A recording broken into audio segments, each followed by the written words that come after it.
Joining us now is Larry Schweikart, author and historian of the wildworldofpolitics.com. That's wildworldofpolitics.com. Larry, welcome to the program.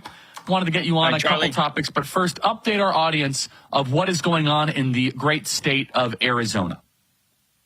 Well, somebody put the Republican Party on steroids here because as of yesterday, when registration stopped, in Maricopa County, Republicans had a net lead of 175,900 over Democrats. And to put that in perspective, the entire state in 2020 was only net 130,000. So right now, Arizona is about a Republican +7 state, suggesting Trump will probably win Arizona somewhere in the neighborhood of 4 to 5 points. And it'll be very, very close for Kari Lake.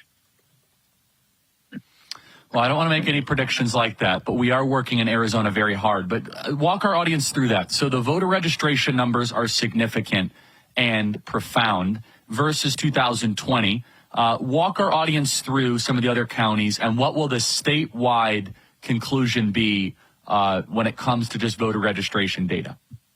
Sure. So Arizona is one giant county, Maricopa, of over 5 million people, and the closest other county is Pinal with around 600, 700,000 people.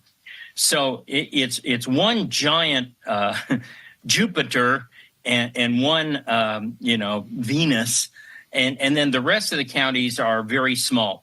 Of the 14 of the counties in Arizona, all but 4 are Republican. Most of those are heavy Republican. We're talking 80% Republican for all except Pima and Santa Cruz and 2 others. Now, in the past 2 years, every single county in Arizona has moved to the right, to the Republican side. 2 of the counties have flipped entirely.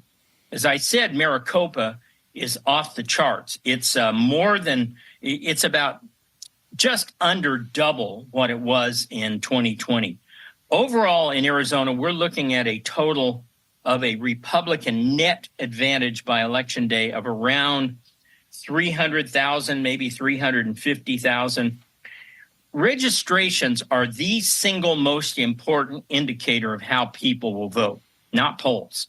A poll is a third party asking somebody what they intend to do at some point in the future. A voter registration is what somebody actually did in the past. It took action to register as a Republican. So the fact that the state is just swarming to the Republicans is very, very critical in terms of these registrations. And we are not alone. Almost every state in the union, including California and New York, are all moving to Republicans, some faster than others, but all of them are moving right. Even New Jersey, they're all moving to the right.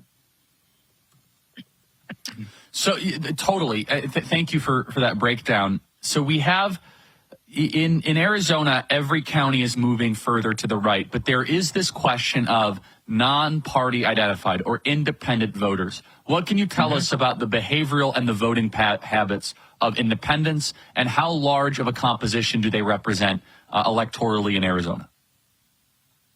They are about a third, and as always with Indies, you never know how they're going to vote, but almost every poll has Trump at worst losing them by 5 points, at best gaining them by 10.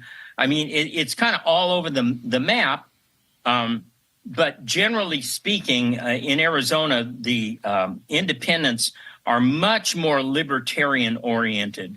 And so they're going to favor somebody who has much more libertarian trending policies like Trump than somebody like Harris. I always consider Indies to be a wash. So how much, let's just say on the lower end, how much can Trump lose independents by and still win the state based on the new voter registration numbers? I'm guessing he could probably lose by 10% and still win the state, which isn't going to happen in any universe. He'll probably win Indies in Arizona by 4 or 5 points. Again, I think that the final is going to be someplace in the neighborhood of Trump +4 to Trump +5.